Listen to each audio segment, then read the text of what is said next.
Halo guys, jumpa lagi sama Kak Dedi di channel Papan Tulis.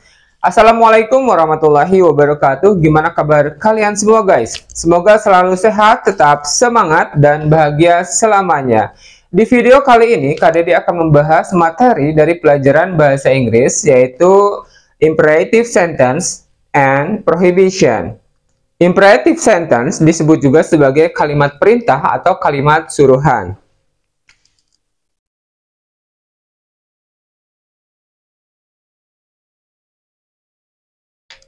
Imperative sentence is used when we want someone to do something. Jadi, imperative sentence atau kalimat perintah digunakan ketika kita ingin seseorang melakukan suatu tindakan atau bersikap sesuatu. Contoh guys, di kelas ketika guru akan mulai mengajar dan terlihat pintu terbuka, kemudian guru tersebut menyuruh salah satu siswanya untuk menutup pintu, maka guru tersebut akan mengatakan, tutup pintunya. Oke, in English we can say,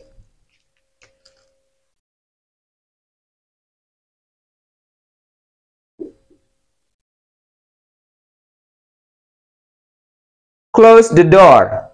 Nah, untuk imperative sentence yang di dalamnya ada penggunaan kata kerja, karena kita ingin seseorang untuk melakukan suatu tindakan atau kegiatan, maka kata kerja yang digunakan di sini adalah kata kerja pertama dasar guys, tanpa penambahan s, is, ing, or ed. Contoh yang lainnya, misal di rumah pagi-pagi, nah anak bangun, kemudian ibu menyuruh anak tersebut untuk membereskan tempat tidurnya. Ibu tersebut akan mengatakan, bereskan tempat tidurnya. In English, we can say, make the bed.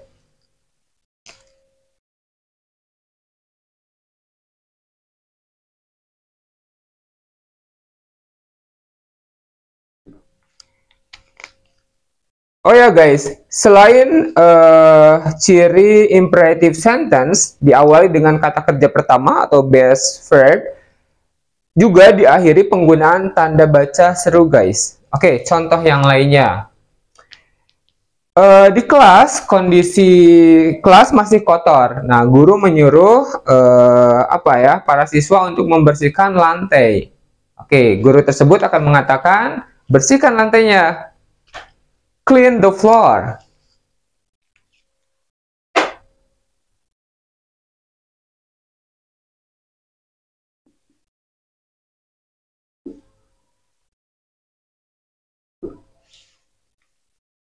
Kata kerja yang digunakan, kata kerja pertama dasar, diakhiri tanda baca seru.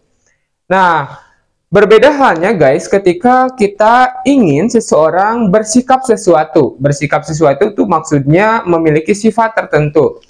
Contoh gini, kita melihat teman kita melakukan tindakan bodoh. Nah, kita menyuruh dia untuk bersikap pintar.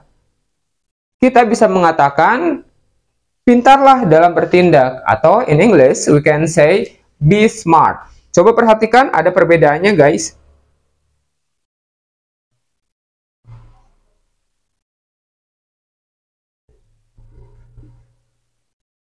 Kalau kita menginginkan seseorang bersikap sesuatu atau memiliki sifat sesuatu guys, suatu sifat, contohnya di sini ada penggunaan kata smart. Smart di sini termasuk adjektif atau kata sifat, maka sebelumnya harus menggunakan kata be. Be smart. Oke, contoh yang lainnya guys. Di sekolah, kakak kelas, misalkan kelas 9 sedang ujian.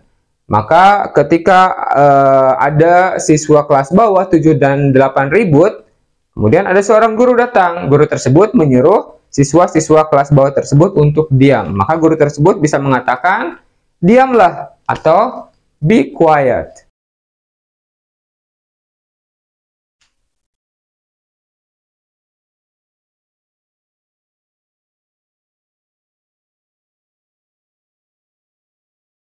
Contoh yang lainnya, Ketika kalian sedang antre untuk membayar belanjaan kalian di minimarket atau supermarket, kemudian tiba-tiba ada orang yang menyalip antrean kalian. Nah, kalian bisa mengatakan bersabarlah. Nah, dalam kalimat tersebut, kalimat perintah tersebut ada kata bersabarlah. Bersabar itu termasuk kata sifat, guys, adjektif. Maka sebelum kata sifat di kalimat perintahnya harus menggunakan kata be.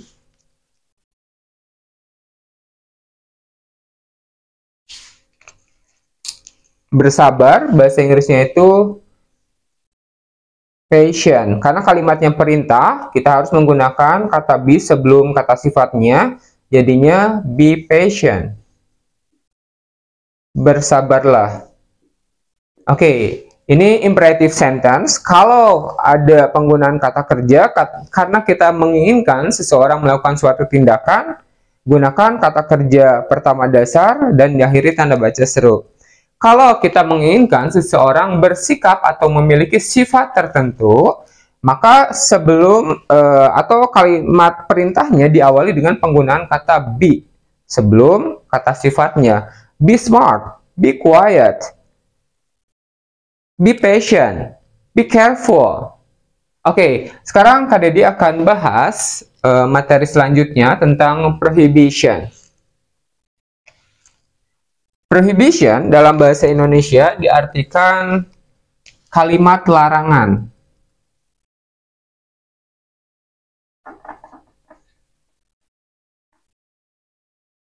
Sebenarnya ini termasuk kalimat perintah, tapi dalam bentuk negatif, guys. Oke, kita ubah kalimat perintah positif atau imperative sentence menjadi kalimat larangan atau prohibition. Close the door, tutup pintunya. Kalau diubah menjadi kalimat larangan, menjadi jangan tutup pintunya. Ketika kita menginginkan seseorang untuk tidak melakukan sesuatu, nah berarti kan ada kegiatan sehingga ada penggunaan kata kerja, guys. Di kalimat prohibition atau larangan, gunakan kata don't di awal kalimat sebelum kata kerja pertama dasarnya. Close the door. Don't close the door.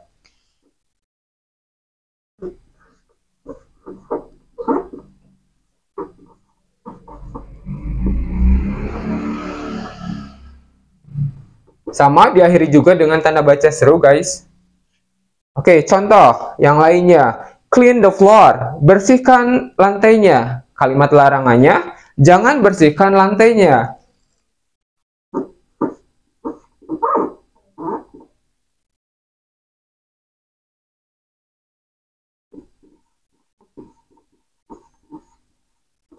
Don't clean the floor.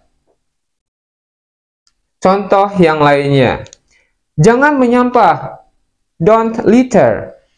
Oke, kita ubah sekarang kalimat perintah yang di dalamnya ada penggunaan kata sifat. Artinya, prohibition-nya meminta seseorang untuk tidak bersikap sesuatu atau tidak memiliki sifat sesuatu, guys. Contoh, ada seseorang melakukan tindakan bodoh. Kita bisa menyuruh dia untuk tidak bertindak bodoh dengan mengatakan jangan bertindak bodoh. Dalam bahasa Inggris kita bisa mengatakan don't be stupid. Nah, tetap ada penggunaan kata be, tapi sebelumnya gunakan kata don't.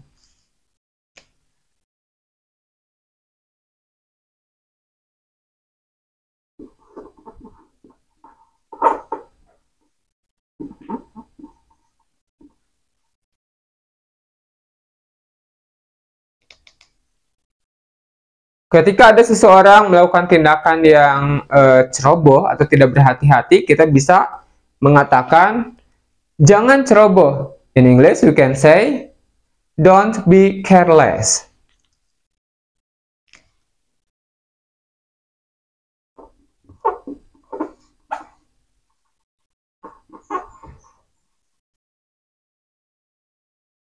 Di kelas ribut, guru melarang siswanya untuk tidak ribut. Guru tersebut bisa mengatakan, don't be noisy, jangan ribut.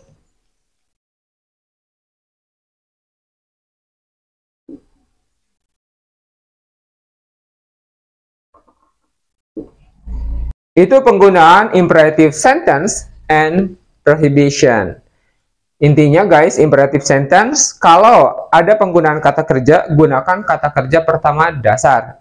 Diakhiri tanda baca seru. Kalau ada penggunaan selain kata kerja, misalkan kata sifat dan yang lainnya, kita harus menggunakan kata be sebelum kata sifatnya. Nah, untuk prohibition, ketika kita menyuruh seseorang untuk tidak melakukan sesuatu dan ada penggunaan kata kerjanya, artinya meminta seseorang untuk tidak melakukan suatu tindakan atau kegiatan. Gunakan kata don't, kemudian ikuti kata kerja pertama dasar dan diakhiri tanda baca seru.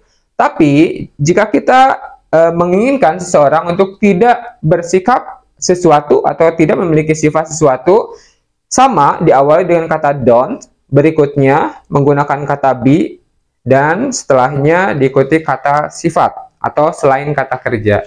Itu penjelasan mengenai imperative sentence and prohibition. Bagaimana dengan penjelasannya guys? Mudah dipahami kan? Buat kalian yang menyukai video pembelajaran ini, jangan lupa ya, tekan like-nya. Dan buat kalian yang baru menyimak video pembelajaran dari channel Papan Tulis, jangan lupa guys, tekan subscribe-nya, juga loncengnya, biar jika ada video-video pembelajaran terbaru lainnya, kalianlah yang pertama kali mendapatkannya. See you next time. Bye.